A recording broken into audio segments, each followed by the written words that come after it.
Niabot sa 12 ka mga entries ng mga short films ang nadawat sa gihimong Sinenorte Film Festival. Mas nidaghan kung ikumpara kini sa Nilabayng Film Fest nga anaa lang sa napulo ka mga entries. Apan sa 12 ka mga entries, 8 lang sa mga short films ang nakasulod isip mga final nominees sa film festival. Ang Sinenorte Film Festival ang naghatag og kahigayunan sa mga local film enthusiasts sa probinsya nga ilang mapakita ang ilang mga talento, labi nga dugay na ang gihandom nga magbukas ug usa ka Academy of Talents dinhi sa probinsya aron mas mapalambo pa ang ilang mga kahibalo ug talento sa pagbuhat og mga short films. Niingon mi nga kinahanglan na agi provincial counterpart ang Sinimalaya so that matagaan og avenue ang mga kabataan ug katubong mga dili kabataan nga first time ba nga na inspire sila. Already produce a lot of dapitanons nga nanahimong they made it big.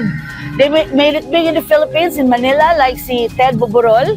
Sikat na kayo na siya sa ABS-CBN. Also Nathan Lim.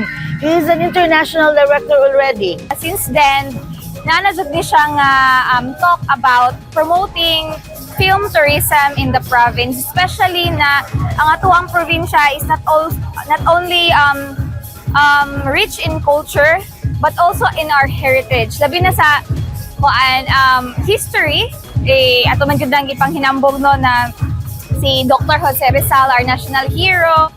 Ning tuig nga Film Fest, halos gihakot sa short film entry ni Director Henry Sagin nga ready. Ang mga awards, di nakuha nila ang Best Film. Best Director sub si Direk Sagin. Best Narrative Short sub ang ready. Best in Screenplay o Best in Film Editing. Amo ang gusto is ipakita na namo ang film and share a story kung unsa ang mga tao karon samot ang mga problem sa mga mental health or kanang mga galisod decision silang kinabuhi.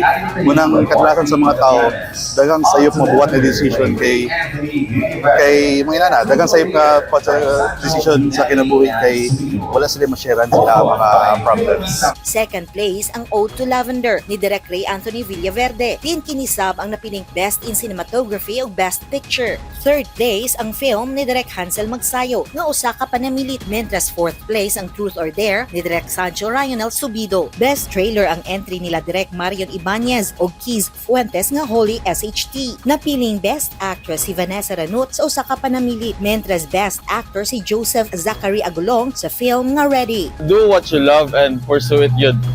Put dedication on it and ikaduha na dyan ang motivation. Like, syempre, ma-motivate kita sa atong family na to do more and to be great at what we want.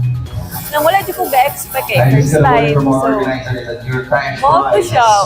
Magtawag sa kong name na baan pagsakan. Pipila sa mga short films sa Sinenorte ang giplanuhan ng isumite sa uban pang mga film festivals sa national, ingon man sa international film fests. Sama sa short film nga ready, Dai na Jestro. Newsline Philippines, Province of Zamboanga del Norte. Stay safe.